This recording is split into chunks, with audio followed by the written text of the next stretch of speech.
Hello friends, welcome to GMG accountancy classes. Today we are going to discuss about the new chapter Unit 3 Books of Prime Entry of Class 11, that is also known as Journal Entry. So now we are going to discuss about the books of prime journal entry. Now see here, first we have to know what are the source documents. See the source documents. Source documents are the authentic evidence of financial transaction. These documents show the nature of a transaction, the date, the amount, and the parties involved. Source documents include cash receipt, invoice, debit note, credit note, pay-in slip, salary bills, wages bills, check, record slips, etc. They are the basis of recording transaction in the books of accounts. They also serve as a legal evidence in case of any legal dispute. The source documents commonly used are discussed below. So what are the source documents? In the examination they will ask in the 2 marks what are the source documents. At that time you can write it: cash receipt, invoice, debit note, credit note, pay-in slip, salary bill, wages bill, etc. are the source documents. Now I'll explain one by one each and every source documents. Now first one is cash receipt or voucher. It is a document that shows the date, amount and details of cash purchases and cash sales or other cash transaction. Business person receive a cash receipt for cash purchases and cash receipt for cash sales. So it is a document that shows the date, amount and detail of the cash purchases. So whenever we purchase cash or whenever we done cash sales, that will be written in the cash receipt. Then this will be issue as a cash receipt for the cash sales. Next one, what do you mean by invoice? Invoice is nothing but bill. Invoice is used for credit purchase and credit sales. Invoice is used for credit purchase and credit sales. The date, amount and the details of a credit purchase and credit sales are given in the invoice. Invoice is generally prepared by the seller. Who is preparing the invoice? Seller is preparing the invoice. So the seller prepared the invoice in 3 copies. The first copy is given to the purchaser. The second copy is sent along with the goods for checking, and the third is retained by the seller and used as the source document for recording the transaction. So once again I repeat, 3 copies are prepared by the seller. First copy is given to the purchasers, that is the original copy. Second copy is sent along with the goods for checking the goods, and the third is retained, means it has been kept by the seller for their own accounting purpose and is used as a source document for recording the transaction. Below you can see the specimen of an invoice which has been given TNPL, Tamil Nadu Newsprint and Papers Limited. Here everything has been mentioned. Now we will move on to debit note. What do you mean by debit note and who prepared the debit note? A buyer may return the goods to the seller in various situations. Who is the buyer? The customer. The customer return the goods to the seller in various situations. What are the situations? Such as when goods are defective or damaged. When goods are defective or damaged, goods do not meet the specification, etc. When goods are returned by a buyer, the buyer prepares a debit note. When goods are returned by a buyer, the buyer prepare a debit note and send it to the seller. It contains details such as a description of the goods, quantity returned, and also their value. The two copies are prepared in general. One copy is sent to the seller and another one is retained by the buyer. It is a document issued by a buyer stating the amount owned by the seller. A debit note is also called as debit memo. The specimen of debit note is given here, that is TNPL paper limited, and debit note everything has been mentioned. Now see the credit note. How to prepare the credit note and who is preparing the credit note? Debit note is prepared by the buyer and credit note is prepared by the seller. So it is statement prepared by the seller who receive back from his customer the goods sold. It contains details such as description of the goods, quantity returned, and also their value. It is a document sent by the seller to the buyer stating that a certain amount is owed to the buyer. It is also called as credit memo. So this much goods has been returned by the customer, so he will issue the credit note. Now understand what do you mean by credit note. Now we'll move on to next fifth source document, that is pay in slip. Whenever we are going into the bank to deposit any money, the pay in slip has been given. Now I'll explain what is pay in slip. When cash or check is deposited into a bank, when cash or check is deposited into bank or in a bank, a form is to be filled by a customer and submitted to the banker along with cash or check. This is called as pay in slip or deposit slip.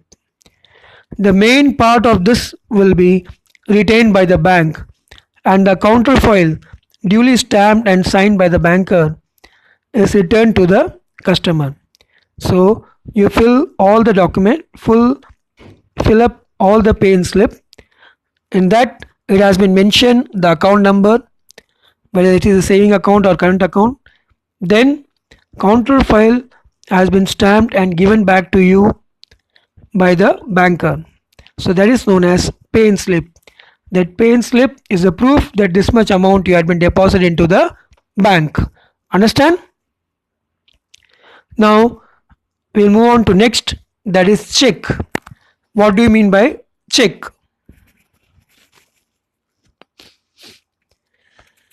Check is a negotiable instrument.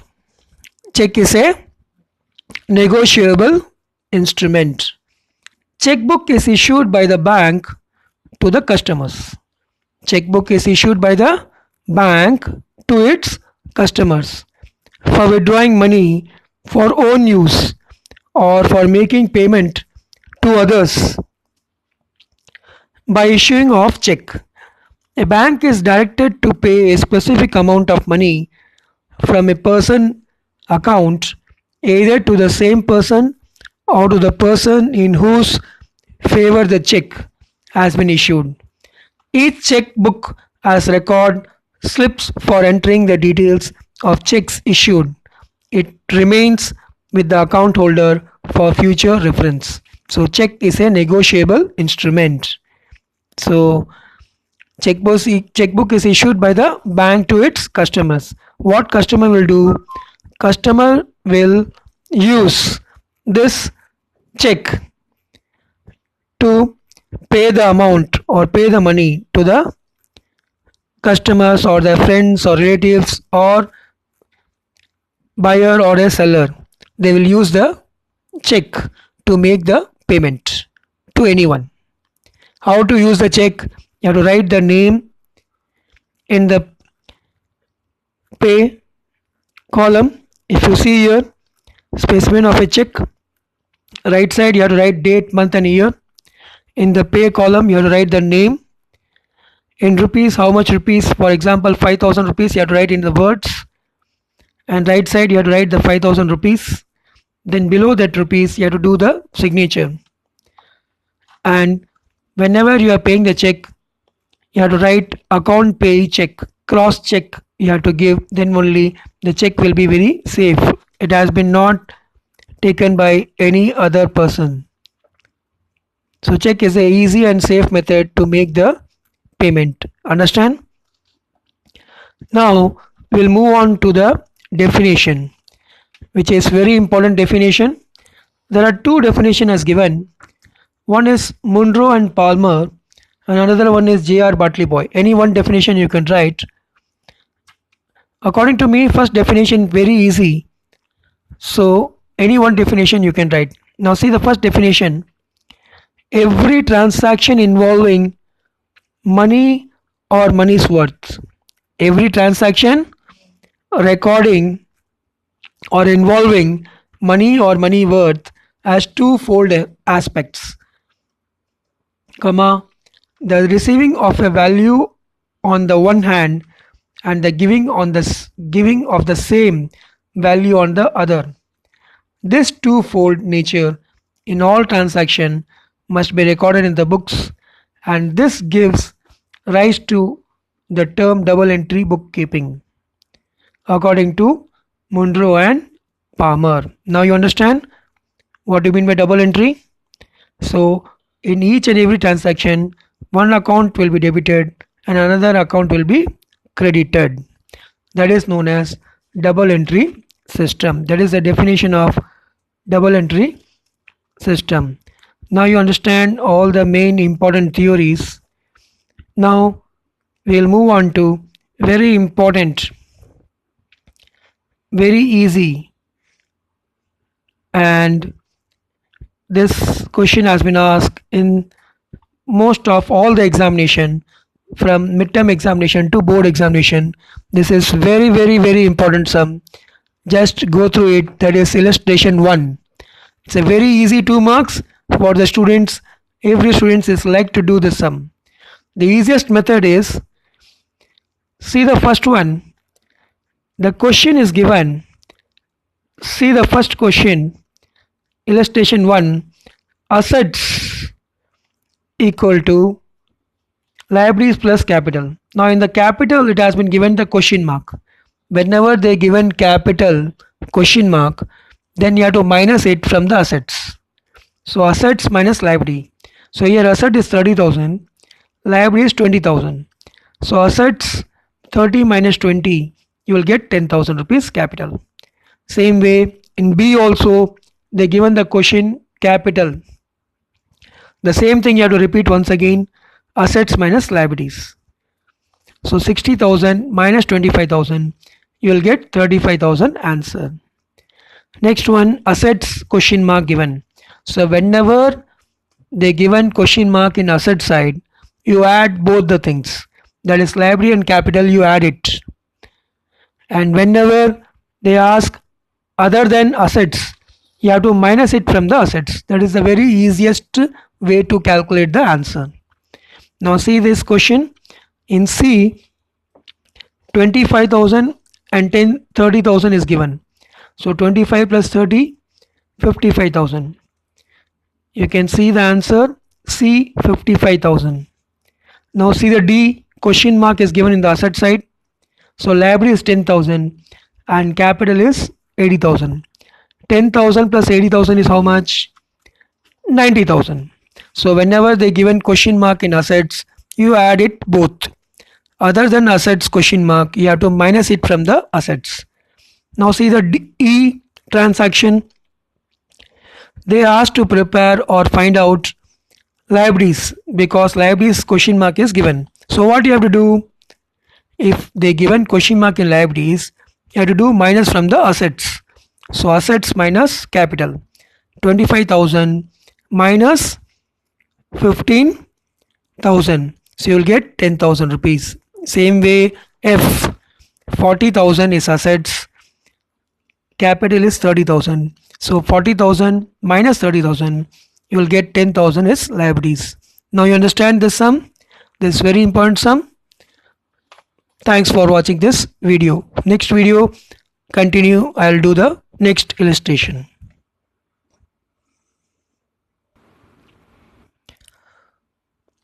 Hello friends, welcome to GMG accountancy classes. Today we are going to discuss about accounting equation. All the students are think about that accounting equation is very difficult. Now I'll say you how it is very easy. Now see the illustration 2 of your third chapter of class 11, that is page number 43, illustration 2.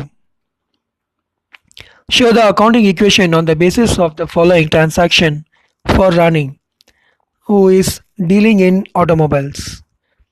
You have to take double page ledger sheet, then in the center of your page, double page, you have to write the heading in the books of Rani as it has been written here below in the solution.